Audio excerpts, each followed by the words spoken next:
रात के सन्नाटे में दिल की वीरानी सुनाई देती है। तेरी यादों की रोशनी दिल के अंधेरों में तमतमाती है। हर लम्हा तेरी कमी महसूस होती है। मेरी दुनिया की खुशियाँ तेरे बगैर तो पूरी लगती है। चांदनी की नर्म रोशनी मुझे तेरे पास ले जाती है। तेरी हंसी की गूंज अब सर खामोशी में सुनाई देती है। तेरी खुशबू हवा में बखरी है मूरी पर तो नहीं, बस यादों में बसी हुई दिल को छोकर जाती है। हमने जो ख्वाब देखे थे वो सब अधूरे रह गए। तेरी हर बात हर बात पर नक्श हो गया। मेरी राहत तेरी याद के बगैर बेमानी है। मेरे दिन तेरे बगैर संसार खाली लगते हैं।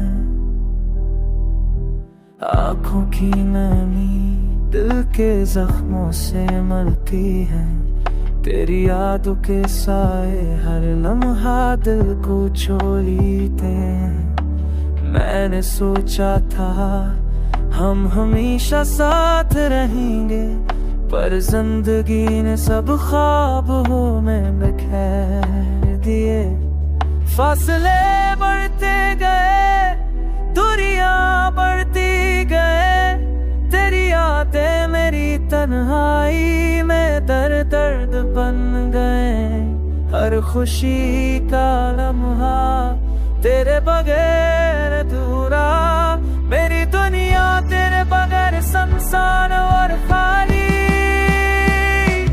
तेरा हर लफ्ज़ बात दिल में बस गई। मेरी खामोशी मेरी तन्हाई बस तुझ पर लिखी गई। रात के अंधेरों में तुझे याद करते करते मेरी दुनिया की रोशनी तेरे बगैर मधम हो गई। बैठा हो खामोश यादों में खोया हो। तेरी हर मुस्कान हर बात दिल में सा हुआ। मेरे आशिक